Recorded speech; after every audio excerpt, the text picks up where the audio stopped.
What's good, Laker fans? Welcome back to the channel, man. I hope you're having a fantastic day.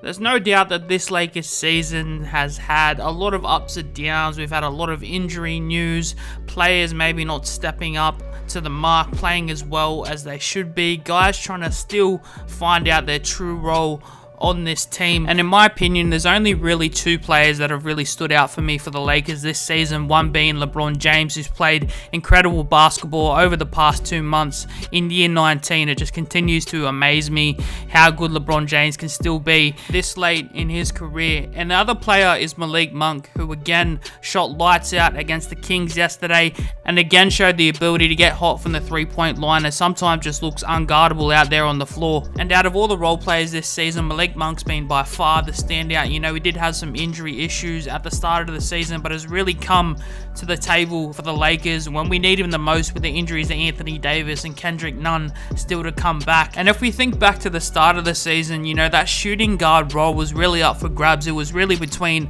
Kent Bazemore for defense, Wayne Ellington for his sharpshooting, and Malik Monk for his all-round game. But Malik Monk's definitely taken this role under his wing and really run away with it. And since the late great Kobe Bryant, Malik Monk's probably one of the best shooting guards that we've had on our roster. And in terms of his game, he has everything that you want to see from a young shooting guard. He has a great ability to shoot shots off the dribble. He has a great step back game, particularly at the three-point line, and even if a defender's in front of him, he still has the ability to knock down shots consistently. And he's also an underrated playmaker. I've seen him on multiple occasions set up other guys and create for others and throw some decent lobs as well. So offensively, the sky's the limit for Malik Monk, and obviously he needs a bit of work on defense. But the good thing is that he's still a young player, so he has a lot of room for improvement on the defensive side of things. But the question is Malik Monk the future at the shooting guard position for the Los Angeles Lakers? In my opinion, he should be, because he's shown the ability to play great alongside the likes of LeBron James and Anthony Davis when he's been out there on the floor. And due to his great play, a lot of teams are going to be looking to sign Malik Monk in the offseason. So essentially the challenge for the Lakers is actually retaining Malik Monk. You know, can we actually give Malik Monk what he deserves, or are other teams just going to swoop him and pick him up? And I know it may be a little bit early to have these sorts of discussions because we still have the trade deadline. We're not too sure what the Lakers are going to do there. We then have next year's free agency and whatnot. But with the way our roster is currently constructed, with the big contracts of LeBron James and Anthony Davis, and bringing in Russell Westbrook, who's also on a massive contract, you know, it's going to be very challenging to keep the guys that we actually want to keep with not a lot of room to work with, at least contract-wise. So that's exactly what we're going to talk about in this video. But before we get started, let me know your thoughts. Do you think the Lakers should do everything they can to keep Malik Monk long-term? Let me know your thoughts in the comments right now. So as Laker fans would know, Malik Monk's definitely been a standout for the Los Angeles Lakers this season, and in his own words, he attributes that to letting the game come to him. You know, being a superstar in his own role, not going out there and forcing shots and effectively spacing the floor for when the likes of Russell Westbrook and LeBron James are slashing towards the rim. And essentially just making the right basketball play and having trust in his teammates, and it's done wonders for his game. He's been able to learn off the likes of Russell Westbrook, LeBron James, Carmelo Anthony, Anthony Davis, and it's really taken his game to a whole nother level. And since entering the starting lineup, Malik Monk's averaged 22.2 points per game, 2.8 rebounds per game, 2 assists per game, 1 steal per game, and 0.8 turnovers, while shooting 55.4% from the field and 49% from the three-point line and 89.5% from the free-throw line. Incredible numbers for a young player on a minimum contract. And what Malik Monk's quietly been able to do is develop a really nice chemistry with LeBron James out there on the court.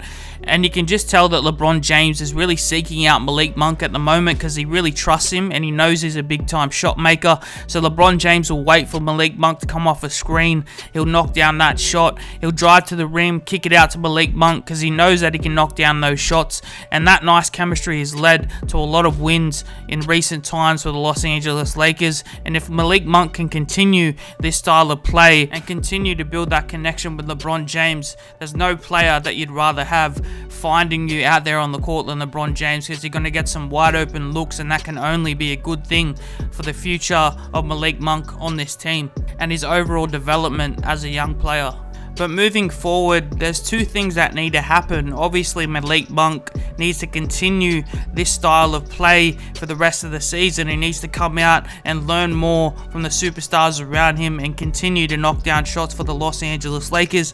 And then we also need to see playoff Malik Monk. Is he going to come out in the playoffs and do the same things that he's been doing in the regular season? Because the playoffs are a different beast, and it's really what makes or breaks young players in the NBA, and it's really what earns these guys these bigger contracts in the offseason. And then the Lakers front office need to make a decision. You know, the trade deadline is fast approaching, so does this Lakers squad look the same post-trade deadline? And how does that affect Malik Monk's style of play? How does it affect his rotation, his minutes? And what are the Los Angeles Lakers going to do about this Russell Westbrook situation? I know there's a lot of Laker fans out there, including me, that are very frustrated at the moment from what we're seeing from Russell Westbrook. So can the Lakers find a deal that helps us move forward and move on from Russell Westbrook at this year's trade deadline? Well, it's looking highly unlikely at the moment, because I don't think anyone wants to take on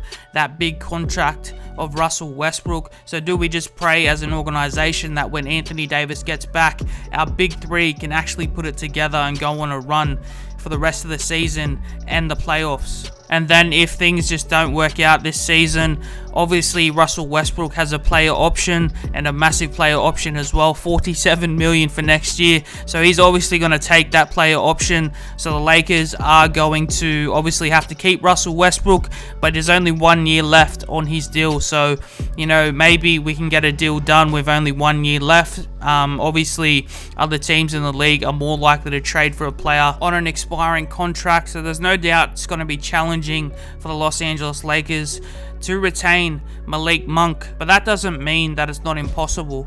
You know, the Lakers do have Malik Monk's early bird rights, which works in our favor, and there's not a lot of cap space around the league. There's not a lot of teams that have a lot of money to spend, and of course the Lakers are in the same boat with the massive contracts on our salary cap. So the Lakers are not going to be able to, you know, give Malik Monk the full mid-level exception, which is probably around $12 million a year. But what we could do, because we do have his early bird rights, is sign him to a 1 year mini mid-level exception deal. I think they call it the room exception deal. Bring him back for 1 more year, and then when Russell Westbrook's contract goes off the Lakers books, we can then sign him for a longer term deal worth more money, of course. So although the path is going to be challenging to re-sign all these young players that we like moving forward, you know, it's definitely not impossible, and we just have to put our faith in the front office and Rob Pelinka to get these deals done and get the Lakers moving in the right direction and build around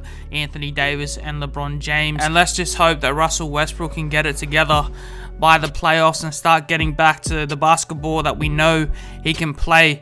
But let me know your thoughts in the comments. Do you think the Lakers should re-sign Malik Monk? Do you want him on this team for the long term? Let me know your thoughts in the comments right now, and give this video a like and subscribe to the channel to help boost this channel moving forward. But for now, it's been your boy Jay. I'll catch you guys in the next one. Peace.